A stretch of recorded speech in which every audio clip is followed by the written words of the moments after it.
Em nome do Pai, e do Filho, e do Espírito Santo. Amém. Ó Maria, fazei o meu coração tão puro quanto o vosso, pelo poder que vos deu Deus Pai. Ave Maria, cheia de graça, o Senhor é convosco, bendita sois vós entre as mulheres, e bendito é o fruto do vosso ventre, Jesus. Santa Maria, Mãe de Deus, rogai por nós, pecadores, agora e na hora da nossa morte. Amém. Pela sabedoria que vos deu o Deus Filho. Ave Maria, cheia de graça, o Senhor é convosco, bendita sois vós entre as mulheres, bendito é o fruto do vosso ventre, Jesus.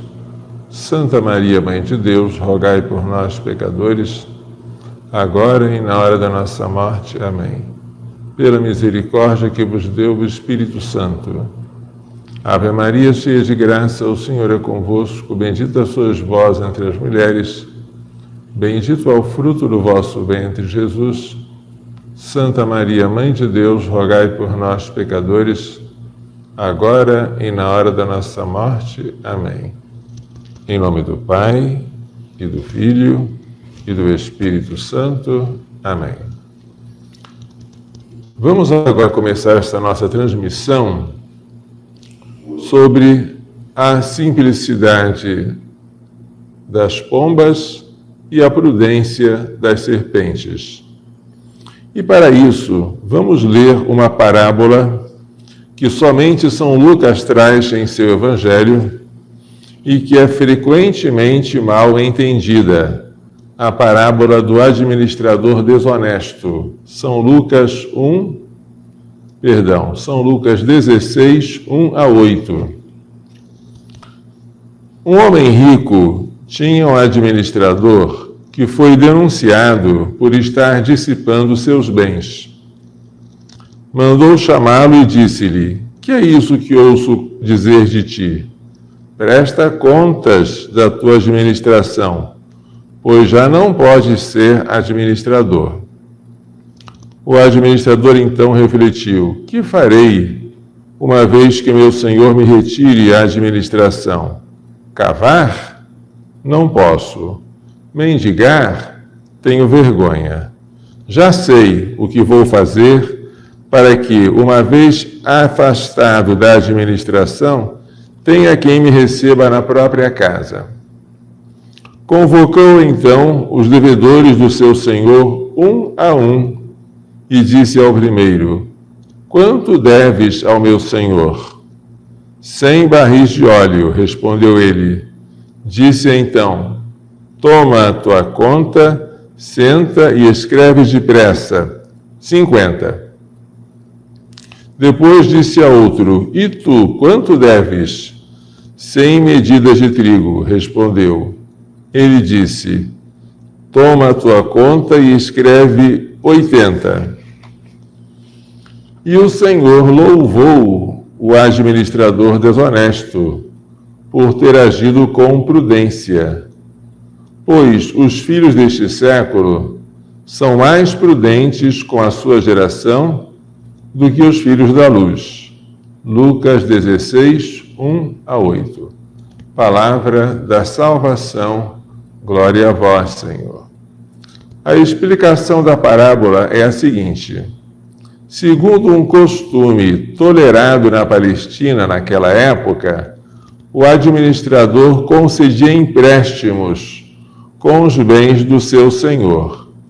E o que o administrador iria ganhar emprestando os bens do seu senhor? Se ele não ganhasse nada, para que emprestar? Então, como ele não era remunerado pelos empréstimos, ele se indenizava, aumentando na conta a importância dos empréstimos. Assim, ele embolsava a diferença entre o valor devido e o valor cobrado. O primeiro devedor devia 50 barris de óleo. O administrador iria embolsar outros 50, totalizando 100 barris. Nossa, que juro mais alto! É um senhor agiota, esse administrador. empresta com os bens do seu senhor e cobra um juro extorsivo, usurário. O segundo devedor devia 80 medidas de trigo. O administrador iria embolsar outras 20, totalizando 100 medidas. Ao saber que seria despedido, o administrador renunciou ao benefício usurário de 100 barris de óleo e 20 medidas de trigo. Esta renúncia nada teve de desonesta. Foi uma manobra hábil que o seu senhor pôde louvar. O administrador é chamado desonesto não por causa da redução das contas, mas por ter anteriormente dissipado os bens do seu senhor. A desonestidade dele não está em diminuir o valor dos recibos, porque isso foi honesto, foi renúncia à desonestidade. A desonestidade dele estava antes, em alguma coisa que ele fez, que motivou a sua despedida, a sua demissão. Nessa parábola, Jesus nos convida a duas coisas que podem e devem andar sempre juntas: a honestidade e a prudência. Como o administrador obteve a graça dos devedores? Simplesmente deixando de extorquí-los. Também nós, deixando toda a desonestidade, agradaremos a Deus e aos homens. Entenderam? É uma habilidade honesta. No seu discurso apostólico, Jesus já havia dito: eis que eu vos envio como ovelhas entre lobos. Por isso, sede prudentes como as serpentes e sem malícia como as pombas. Mateus 10, 16. Vamos dar um exemplo de como São Paulo soube ser habilidoso sem ser desonesto. Quando Paulo estava em Jerusalém, ele havia sido preso. O tribuno romano resolveu colocá-lo em contato com os judeus de Jerusalém, que queriam a sua morte. Quando ele foi discursar para os membros do Sinédrio, percebeu que os ouvintes se dividiam entre fariseus e saduceus. Ora, os fariseus acreditam na ressurreição, os saduceus não acreditam. Então, ele habilmente, mas verdadeiramente, apresentou-se como fariseu e disse: irmãos, eu sou fariseu e filho de fariseus. É por causa da nossa esperança na ressurreição dos mortos que eu estou sendo julgado. Atos 23, meia dúzia.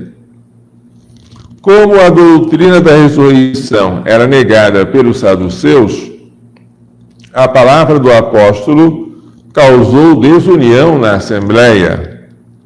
Alguns fariseus disseram: nenhum mal encontramos neste homem, e se lhe tivesse falado um espírito ou anjo? Eles devem estar se referindo à visão de São Paulo na estrada de Damasco. O conflito cresceu tanto que o tribuno romano mandou que Paulo fosse reconduzido à fortaleza.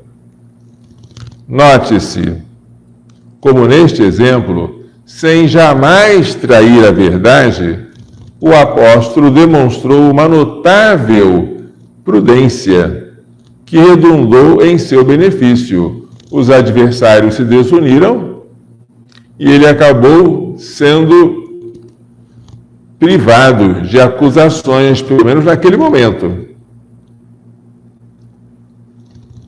De fato, a prudência das serpentes nunca deve estar separada da simplicidade das pombas.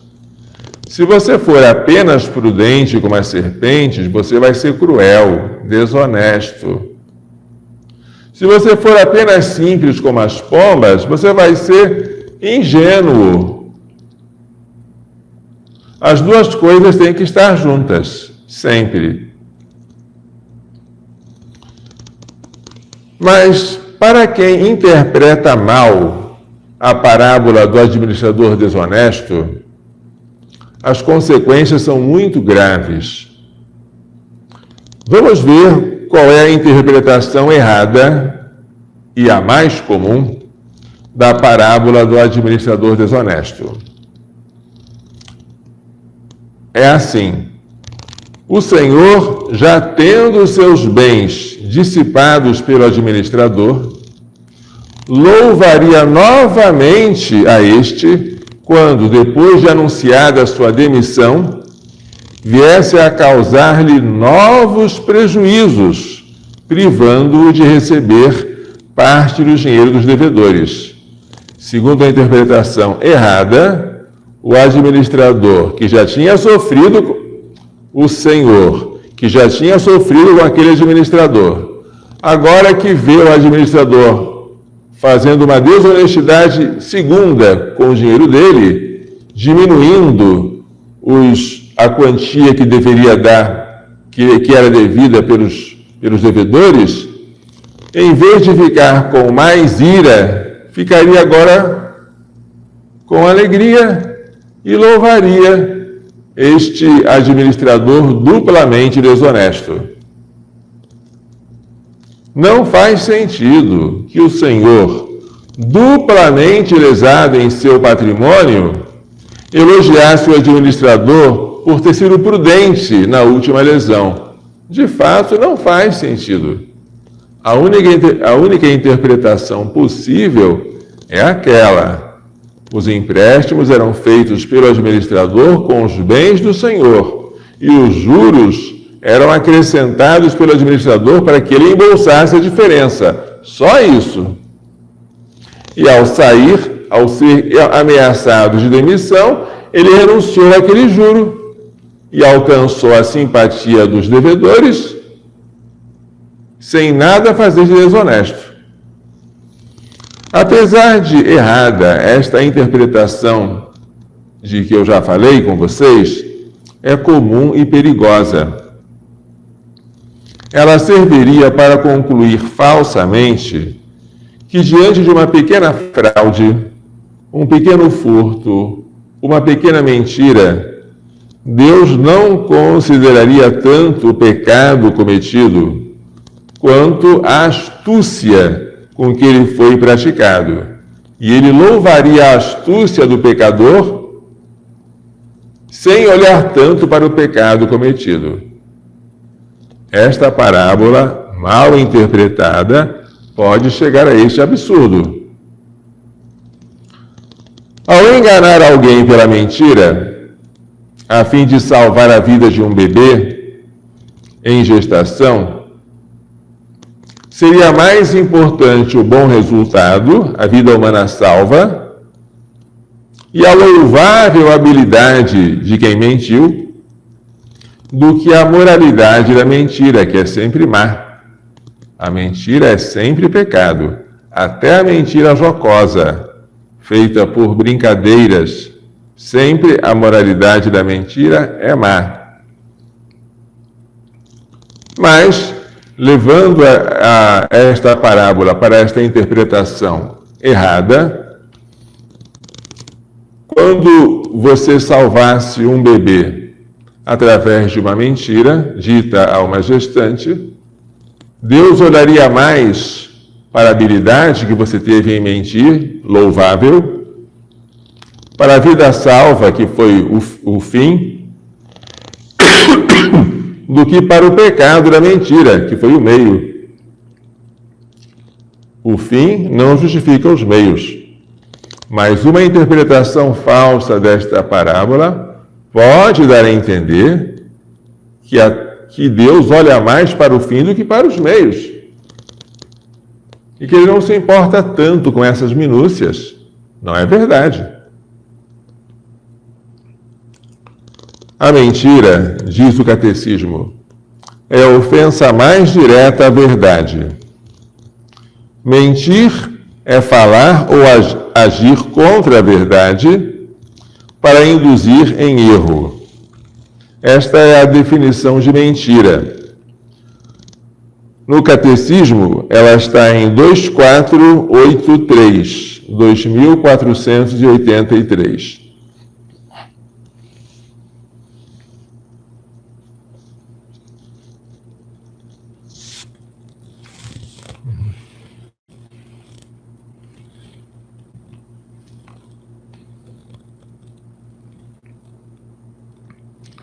Quando alguém se fingisse de abortista para obter a aprovação de uma lei que restringiria a prática do aborto, presta atenção. Você é pró-vida, mas você se finge de abortista para obter a boa graça dos abortistas e assim conseguir com eles uma lei que vá restringir a prática do aborto. Deus não se incomodaria tanto com a moralidade do fingimento ou da simulação formal, que é sempre má, mas louvaria a habilidade de quem usou de tal expediente para conseguir um fim bom, que é a restrição do número de abortos. Estão entendendo? Simulação formal é mentira feita por atos e não por palavras. Vamos ler aqui o que diz Santo Tomás de Aquino na Suma Teológica, Secunda Secunde, questão 111, artigo 1º. A simulação é propriamente uma mentira constituída por sinais ou atos externos.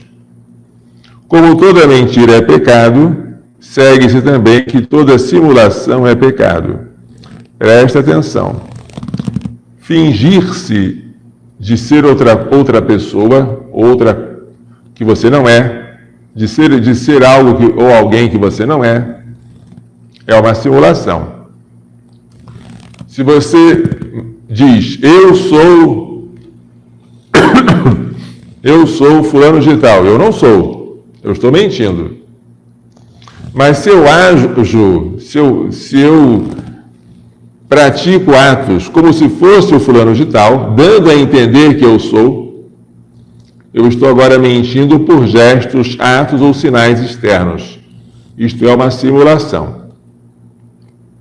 Basta que eu esteja usando de sinais externos para eu fingir aquilo que eu não sou. Isso é um pecado. Porém, se eu me finjo de ser um defensor do aborto, além de estar cometendo simulação, que é um pecado, eu estou pecando por escândalo, porque ao me fingir de abortista, as pessoas vão acreditar que eu sou e vão se sentir inclinadas a defender o aborto como eu. E o escândalo não é um pecado pequeno. Foi aos escandalosos que Jesus dirigiu aquelas palavras terríveis. Ai dos escandalosos! Melhor seria que lhe amarrassem ao pescoço uma pesada mó, uma pedra de moinho, e o lançassem ao mar, do que escandalizar um desses pequeninos que creem em mim. Fingir-se de abortista é um pecado duplo: simulação e escândalo. Mas, segundo essa interpretação falsa da parábola do administrador desonesto, Deus não olharia tanto nem para a simulação, que é a mentira, por atos, nem para o escândalo, que é levar outro à queda, mas ele olharia mais para a sua habilidade de mentir, de fingir-se, e olharia mais para o resultado, que foi bom, acabei restringindo a prática do aborto. Muito cuidado para dizer que Deus não se importa com pecados. Muito cuidado para dizer que um pecado venial não é pecado. Muito cuidado para dizer eu vou cometer um pecado venial para evitar um mortal. Porque o fim não justifica os meios. E nunca é lícito, diante de dois males morais, um pecado menor e um pecado maior, cometer o pequeno para evitar o grande. Diante de dois pecados, temos que evitar os dois. Assim nos diz o princípio do mal moral. Assim nos diz o princípio do mal menor. Se os dois males são morais, temos que rejeitar os dois.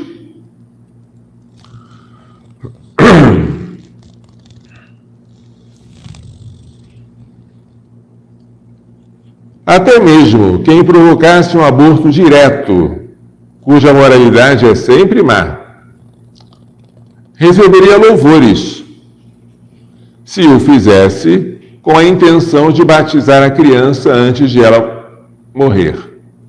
Vamos imaginar que alguém está cheio de boas intenções. Cuidado com as boas intenções, porque delas, segundo o provérbio, o inferno está cheio. A pessoa vê uma criança que ainda está viva no ventre materno, mas não deve sobreviver muito tempo. Por quê? Porque o saco amniótico já se rompeu. Então a criança vai morrer daqui a pouco. Mas a pessoa está muito preocupada em batizar a criança. Então, para que a criança não morra sem batismo, ele resolve fazer até algo imoral, causar um aborto. Ele expulsa a criança do útero quando ela ainda está viva. Presta atenção. Expulsa a criança do útero quando ela ainda está viva. Com isso, ele causa a morte da criança por causa da sua imaturidade, porque a criança, quando ela é expulsa do útero, ela vai para um ambiente que é inóspito. Dentro é muito mais saudável para ela. E assim ela morre antes da hora, tendo como causa a expulsão prematura do útero. Eu faço isso, mas eu fico contente. Eu matei essa criança. Mas em compensação, antes dela morrer, eu te batizo em nome do Pai, e do Filho e do Espírito Santo. Por isso eu estou tranquilo. Minha consciência não me acusa. Devia acusar.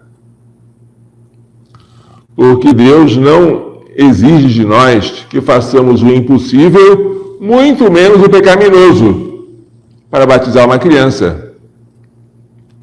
Esta não é a primeira nem a única das crianças que vão morrer dentro do ventre materno. E você não vai agora forçar a tirar a criança do ventre materno para batizar antes.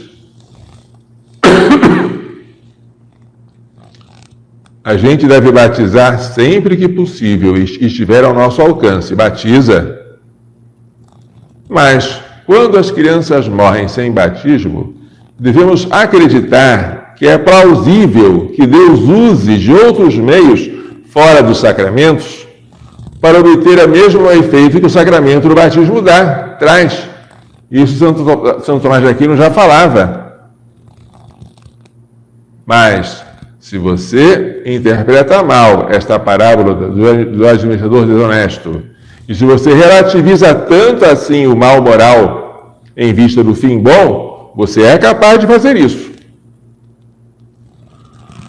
A interpretação errada da parábola leva, em suma, a um achismo moral sem limites, a não ser os da nossa imaginação.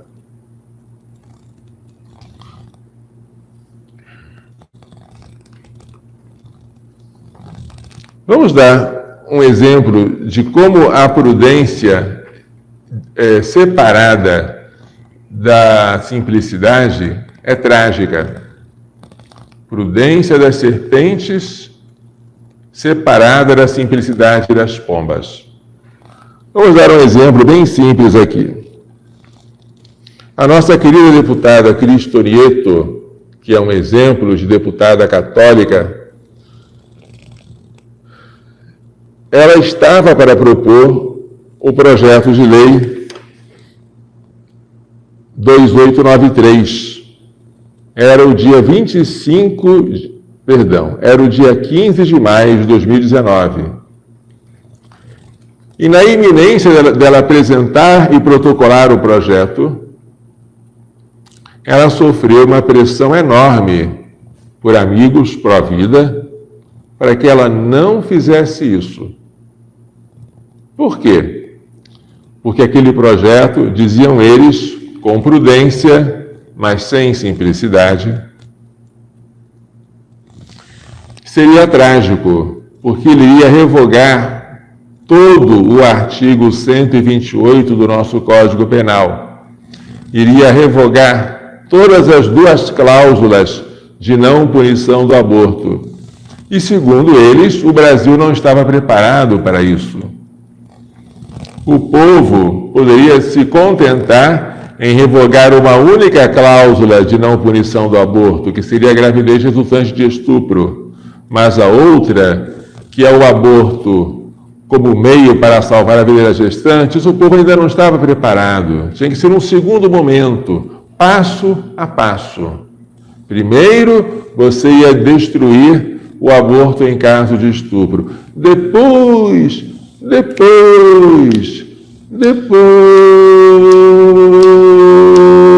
aí sim você faria um outro projeto. Eu acho que até lá eu já teria morrido, né? já não seria mais para a nossa geração. Para fazer com que o que restou da não punição do aborto fosse excluído do nosso Código Penal. Isso é o quê? É prudência excessiva. Pode-se errar por excessos de prudência e por falta da simplicidade das pombas. Porque se a nossa deputada tivesse aceitado essa proposta e tivesse feito um projeto para revogar a não punição do aborto pela metade, esse projeto ficaria muito estranho. É uma coisa assim, sem brincadeira, sem pé nem cabeça. Alguém perguntaria, deputada, por que você só revogou ou só pretende revogar a metade do artigo 128? A senhora é a favor do aborto no inciso 1º? E o que a deputada iria responder? Se ela dissesse, eu sou a favor, mentira. Não apenas mentira, escândalo. Como a deputada diz que é a favor do aborto? Escândalo. Mentira e escândalo, pecado duplo. Jamais ela poderia fazer isso. E se ela dissesse, não, eu sou contra, mas eu estou indo passo a passo, por motivos estratégicos, agora eu só vou propor a revogação de metade do artigo. Depois eu proponho a revogação da outra metade. Ora, estratégia não se revela. A estratégia de uma guerra fica sempre guardada com você. Você não diz ao inimigo o que você está planejando. Então ela não poderia revelar a estratégia dela. Mas não podia mentir também. Digo mais, segundo o Papa São João Paulo II, na encíclica Evangelium Vitae, você só pode propor uma lei que não destrua o aborto totalmente, mas apenas restrinja, se todos souberem e você disser claramente que você é contra o aborto em qualquer caso. Então ela seria obrigada a dizer, eu sou contra o aborto em qualquer caso, inclusive nesse caso em que eu não estou propondo a revogação, mas eu quero revogar só a metade. Estranhíssima essa resposta. Não é estranhíssima? Eu pergunto qual seria a fisionomia da deputada de propor um negócio desse. E como ela responderia as perguntas. Será que ela iria se esquivar? Mas isso não é digno. Vou dar uma ideia que também não é digna. você não diz que é contra nem a favor do aborto. Você diz, eu não conheço o aborto. Não é digno fazer isso. Simão Pedro, antes de sua conversão, ele não disse que era contra nem em favor de Jesus. O que ele disse? Eu não conheço este homem. E falou isso 3 vezes.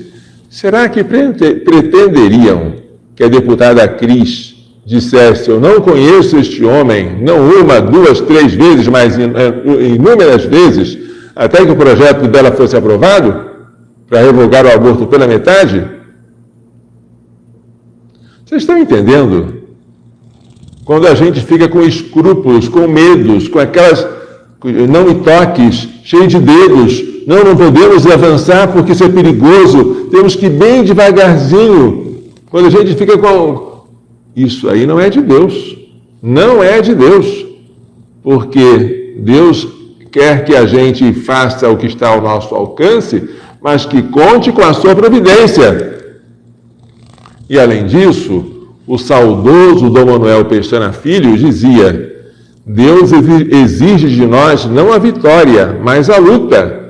Pode ser que você morra lutando e que um outro que venha depois de você vença a guerra, mas você tem que lutar. E você luta para ganhar. Você não luta já para obter metade dos resultados. Que é isso, Jesus? Estou tentando mostrar para vocês o absurdo, a falta de bom senso desta ideia de querer ser prudente sem ser simples. Vamos dar um outro exemplo, que não aconteceu, graças a Deus. Paulo havia pregado em Atenas sobre a ressurreição do Senhor. Ele fez um grande discurso no Areópago de Atenas. E isto está nos Atos dos Apóstolos, capítulo 17. O resultado foi pífio. Quando ele falou da ressurreição, alguns zombavam, outros diziam, a respeito disso, vamos te ouvir outra vez. E somente um grupo bem pequeno se convenceu das palavras de Paulo e abraçou a fé. Entre estes estavam uma mulher chamada Dâmaris e o outro Dionísio, o Areopagita. Mas o que São Paulo deveria ter feito vendo que ele falou e o discurso dele não teve aceitação? Se ele fosse apenas prudente, como as serpentes, mas não fosse simples como as pombas, ele, que depois de Atenas foi a Corinto, em Corinto ele diria, eu não vou mais falar de ressurreição, não. Os gregos não gostam disso, Corinto é uma colônia grega, então eu que errei ao falar da ressurreição dos mortos em Atenas, em Corinto eu vou ficar caladinho, porque o povo não está preparado para eu falar de Cristo ressuscitado. Foi isso que ele fez? Não. Ele radicalizou o discurso. Quando chegou a Corinto, ele não só falou da ressurreição, que ocupa todo o capítulo 15 da sua primeira carta aos Coríntios, se Cristo não ressuscitou, ilusória é a vossa fé, ainda estáis nos vossos pecados. Mas também ele falou de uma coisa bem mais chocante, que é Cristo crucificado. Não quis saber outra coisa entre vós, a não ser Jesus Cristo e Jesus Cristo crucificado. 1 aos Coríntios, capítulo 15, versículo 1 aos Coríntios, capítulo 2, versículo 2. São Paulo não tinha tantos receios e tantos medos, não. Na verdade, no discurso do Areópago de Atenas, faltou falar da cruz. Ele falou só da ressurreição, mas não da cruz. Em Corinto, ele falou de tudo. Falou da cruz e da ressurreição. É assim que devemos fazer. Não podemos andar por pedacinhos, porque isso tem consequências, aí sim, funestas. Vocês sabem que hoje o país que nos trouxe a fé, Portugal, traz consigo uma grande mancha de sangue. Porque no ano 2007, os portugueses fizeram um plebiscito E nesse plebiscito eles aprovaram o aborto por maioria. Essa notícia vocês já devem conhecer. O que talvez vocês não conheçam é que eu fui chamado naquele ano, 2007, para ir a Portugal. Por quê? Porque eu sou de língua portuguesa, a fim de fazer alguma coisa para que o plebiscito não tivesse um resultado anti-vida, como teve. A data do plebiscito foi 11 de fevereiro de 2007, Nossa Senhora de Lourdes. E quando eu fui convidado para ir para lá, a Human Life International já ia pagar as minhas passagens. Só que um grande amigo meu, que ficou muito contente ao saber que eu iria lá, disse, porém, com cautela: Padre Lodi, não tente forçar o resultado do plebiscito. Eu achei estranho. Eu vou a Portugal sem tentar forçar o resultado? Como? Porque se o Senhor tentar forçar, eles vão fritar o Senhor, vão cozinhar o Senhor, vão torrar o Senhor. Então esse meu amigo ficou com um medo muito grande de que eu aparecesse em público, que eu falasse contra o aborto, que eu lembrasse aos portugueses que eles é que nos tinham transmitido a fé e a moral católicas, que eles não podiam sucumbir agora, que tinham que dar o exemplo. Segundo aquele meu amigo, eu não devia falar nada disso. E segundo aquele meu amigo, se eu não fizesse nada, eu não estaria pecando por omissão. Por quê? Porque as cartas estavam sendo dadas, as cartadas estavam sendo dadas silenciosamente. Havia pessoas lá em Portugal que estavam fazendo um trabalho de formiguinha pequenininho, e ele estava certo de que no dia do plebiscito nós ganharíamos. Na verdade, eu queria ir. Estava pronto para ir, comecei a preparar o meu passaporte, mas alguma coisa aconteceu na intermediação da compra das passagens, que alguns dias depois, a mesma pessoa que me havia convidado manda-me um e-mail dizendo: Padre Lodi, não precisa mais ir não, tá? Você pode ficar aí no Brasil mesmo, e daí no Brasil você tenta fazer uma campanha contra o aborto aqui em Portugal. E eu não fui. E logo depois, em 11 de fevereiro de 2007, o resultado do plebiscito foi horrível. Perdemos. Depois de alguns meses, os parlamentares portugueses transformam aquela vontade do povo em lei. Gente, com sinceridade, se eu estivesse lá em Portugal e tivesse falado, e se ele tivesse me torrado, ou fritado, ou cozinhado, mas se eu tivesse falado tudo em favor de Cristo, poderia ser até que o aborto fosse legalizado lá, mas eu estaria com a consciência tranquila. Eu fiz aquilo que eu pude. Eu não me escondi na hora que eu tinha que defender Cristo. Mas agora que nós perdemos, vem aquele gosto amargo. Não apenas nós perdemos com vergonha, porque não lutamos. E eu pergunto a você que está ouvindo esta transmissão: você quer que aqui no Brasil o mesmo aconteça que aconteceu com Portugal? Você quer que nós aqui, em nome da prudência, fiquemos de tal modo caladinhos e procurando fazer com que aqueles que têm coragem se acalmem, por achar que se a gente tentar muita coisa não vai dar certo, vai ser pior? Por favor. Eu não quero. O exemplo de Portugal foi mais do que suficiente para mim. E eu quero apresentar a vocês uma figura muito cara para mim, que é do meu ex-professor, meu antigo professor de filosofia, Monsenhor Ney Afonso de Sá Herpe. Monsenhor Ney faleceu em 95, mas foi meu professor no Seminário São José, lá no Rio de Janeiro, antes de eu me transferir para Nápoles, nos anos 86, 87, 88, 89, sempre com uma saúde muito debilitada. Ele era presidente e lutador do movimento Pró-Vida.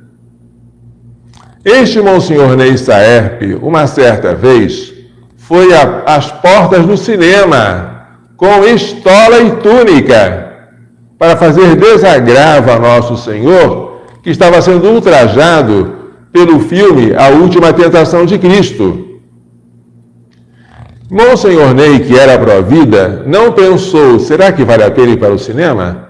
Se a gente for é pior, porque aí a gente chama atenção para o filme. Nunca, ele nunca pensou nisso. Ele só pensou, Jesus Cristo está sendo ultrajado. É nosso dever desagravá-lo. Vamos lá! E assim ele foi, e eu fui junto. E foi bonito ver um grupo, era um grupo pequeno, mas era um grupo coeso, em torno de um homem valente, que não se envergonhava de Cristo. Precisamos de mais pessoas como Monsenhor Ney Sá Herpe. Ele era doutor em filosofia pela Universidade Gregoriana, e ele morreu sem que eu pudesse herdar dele toda a sua sabedoria. Ainda hoje eu estou tentando estudar para conhecer tudo aquilo que ele conheceu e que eu não pude conhecer. Era um homem sábio, era um grande metafísico, mas era corajoso. Ele sabia ter estratégia, mas ele nunca ficava parado em nome da estratégia. Esse era Monsenhor Ney Sá Herpe. E eu pergunto, quem de nós hoje é como ele, hein? Monsenhor Ney Sá Herpe não ficava preocupado se colocando a figura de uma criancinha abortada, se as pessoas iriam ficar chocadas. Não! Ele colocava mesmo, e com a intenção de que as pessoas se chocassem pela monstruosidade daquilo que defendiam. Está faltando nos nossos dias pessoas assim. Monsenhor Ney Sá Herpe não dizia, eu não conheço este homem. Ele fazia questão de fazer passeatas no dia 28 de dezembro, lá pelas ruas do Rio de Janeiro, que são muito mais movimentadas do que aqui em Anápolis, para pedir aos santos inocentes a intercessão pelas criancinhas vítimas do aborto e por aqueles que praticavam aborto. Foi lá no Rio que eu conheci a Marcha dos Inocentes. Como aluno dele, eu participava.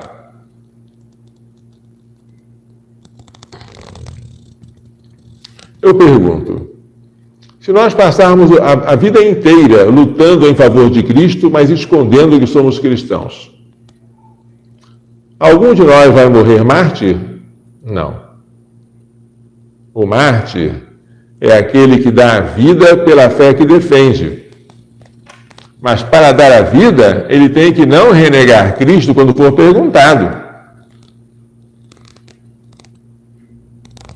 Então, se você está sempre escamoteando, está sempre escapando, quando tem que dizer eu sou contra o aborto, eu sou contra todo tipo de aborto, eu não tenho vergonha de Jesus Cristo, e ele não vai ter vergonha de mim no dia do juízo, mas vai testemunhar em meu favor junto do Pai e dos seus anjos.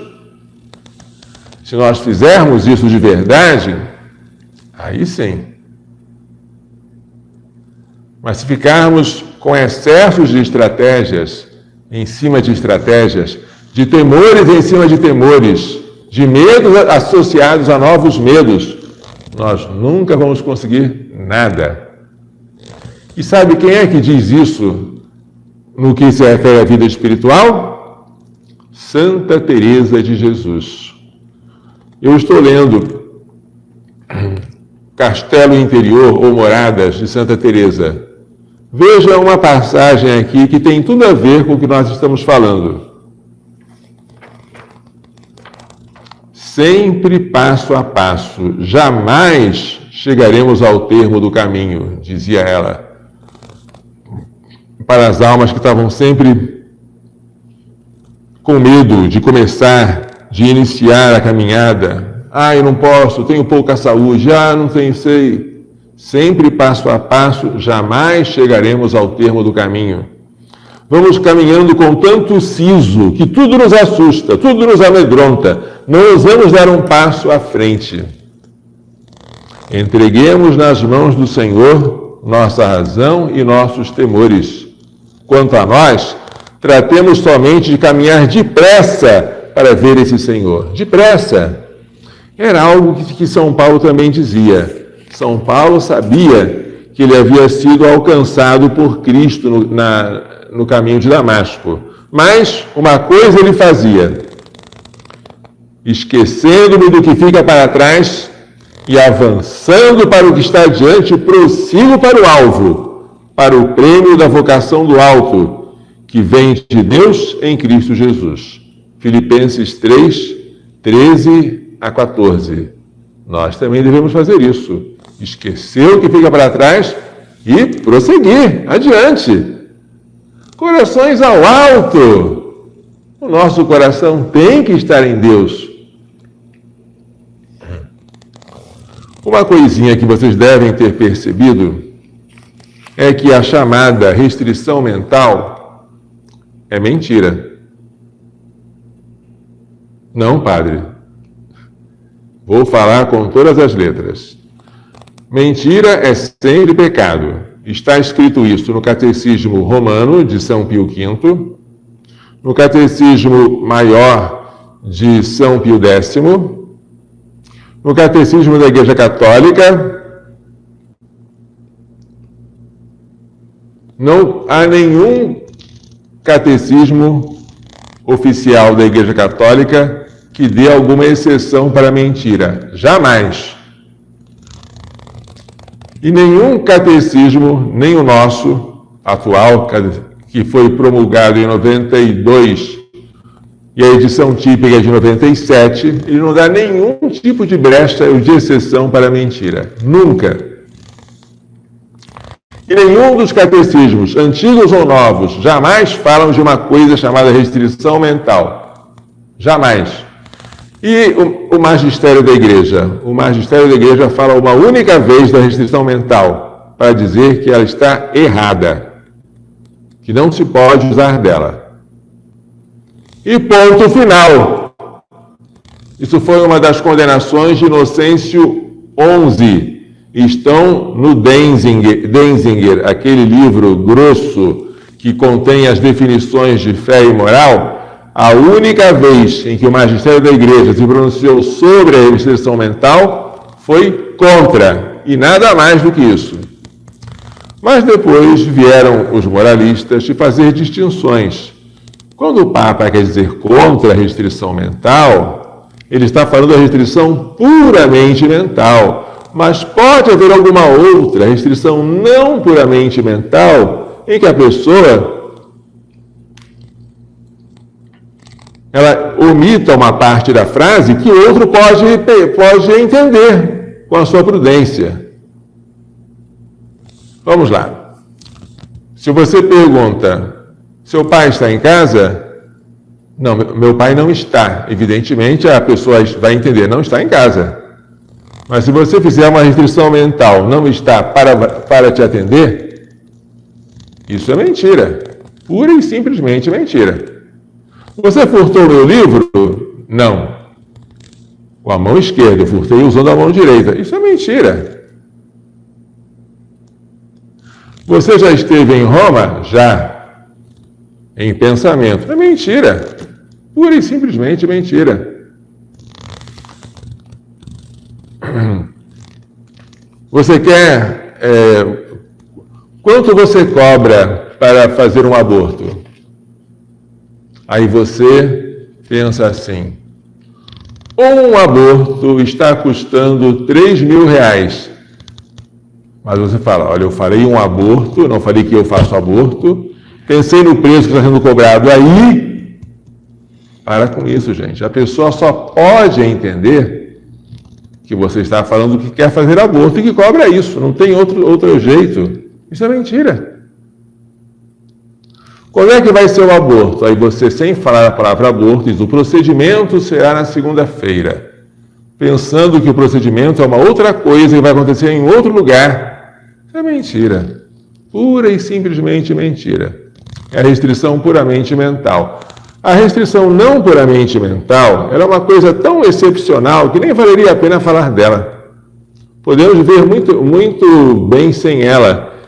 E, aliás, ela nem merece ser chamada de restrição mental, porque a outra pessoa pode entender o que você está falando.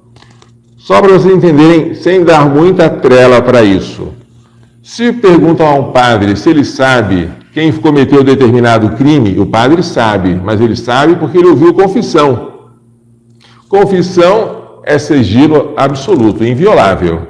O que o padre vai dizer? Se ele disser, eu sei, ele vai estar... Se ele disser, eu sei, foi fulano, violou o segredo de confissão. Se ele disser, eu sei, mas não posso dizer, isso aí já é uma meia revelação. Ah, o padre sabe, só que ele não pode dizer, então deve ser alguém que andou se conversando por ele nessa época do crime. Vamos ver quem foi? Vamos fazer uma lista dos candidatos? O padre não pode dizer isso, eu sei, mas não posso dizer. O padre diz, então, não sei. Mas quem pergunta, se for prudente, entende, o padre não pode dizer tudo. O padre tem segredos de confissões. Então, quando o padre disse não sei entre as coisas que eu posso revelar, sem violar os segredos de confissão. Então, entre as coisas que eu posso revelar, fica subentendido. E uma pessoa prudente entende, ele é padre. Essa é que seria a chamada restrição não puramente mental. Para que ela serve? Para enganar? Não.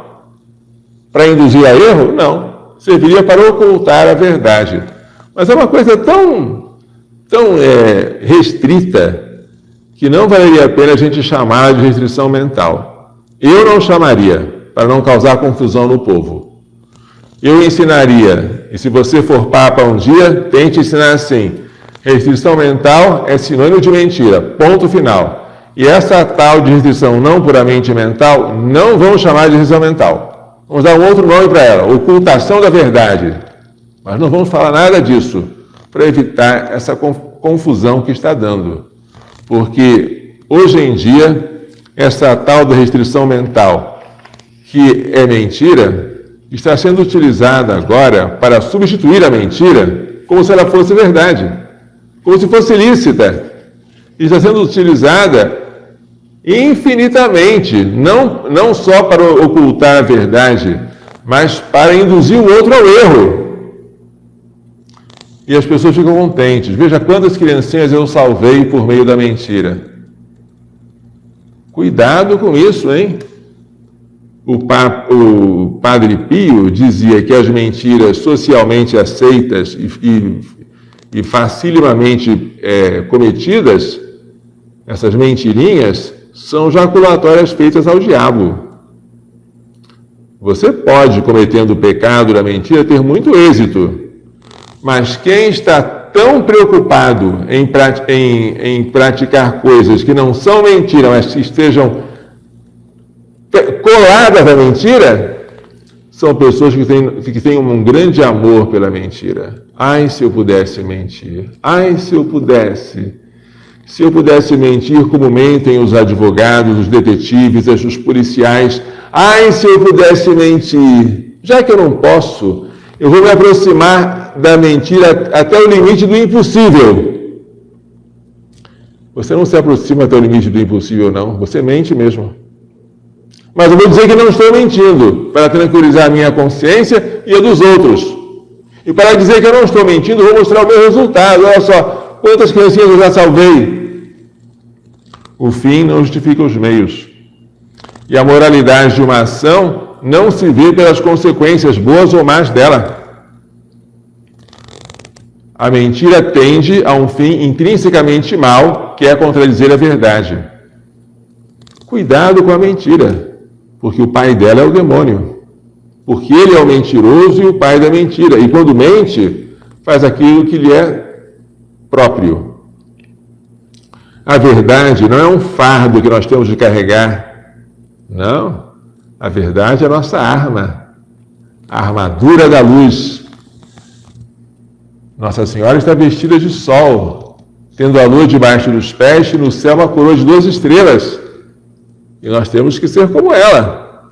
Ou vamos nos envergonhar de Maria Santíssima? Ou vamos sentir vergonha de Jesus ressuscitado? Não, gente. Eu digo isso como quem está gemendo e gritando, gemendo de dor e gritando. Não façam mais isso. Sejam pró-vida de verdade. Não pensem que se pode defender a vida ofendendo a verdade, porque Jesus Cristo é caminho, verdade e vida. Você tem que defender a vida e a verdade ao mesmo tempo e com a mesma garra.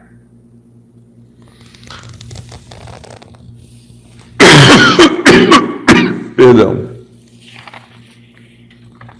Esta aqui é a nossa página na internet.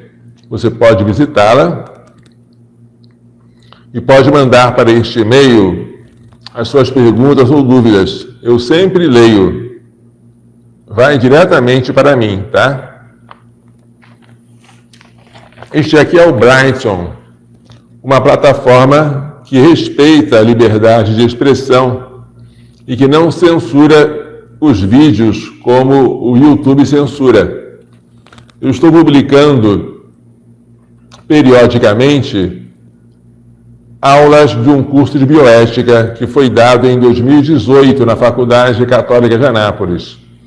Se você quiser, você pode ir acompanhando essas aulas, que ao todo são 26, nós estamos na 11ª, e ao fim você terá o curso inteiro completo. Desculpe, gente, a nossa tosse está forte hoje. Volto só para concluir. No dia 31, eu vou completar, com a graça de Deus, 25 anos de sacerdócio. Nesse dia, se Deus quiser, vamos fazer uma Santa Missa aqui às 19 horas, aqui mesmo no Oratório São José, na sede do Provida de Anápolis. E as pessoas que quiserem participar comigo desta alegria e dar graças ao Senhor, sejam bem-vindas. Dia 31, 19 horas, Santa Missa, no Oratório São José, na sede do Provida de Anápolis. Tá bom? Então, vamos agora dar a bênção final. O Senhor esteja convosco. Pela imposição de minhas mãos sacerdotais e pela invocação da minha aventurada sempre Virgem Maria, de São José, seu castíssimo esposo, de São Luís Gonzaga, de São Luís Maria Grão de Montfort, de Santa Genoveva Mola, Santa Teresa de Calcutá, São Miguel, São Gabriel, São Rafael, todos os anjos e santos, abençoe-vos, proteja-vos e guarde-vos com toda a bênção do céu e da terra, Deus Todo-Poderoso, Pai, Filho e Espírito Santo. Amém. Coração Imaculado de Maria, livrai-nos da maldição do aborto.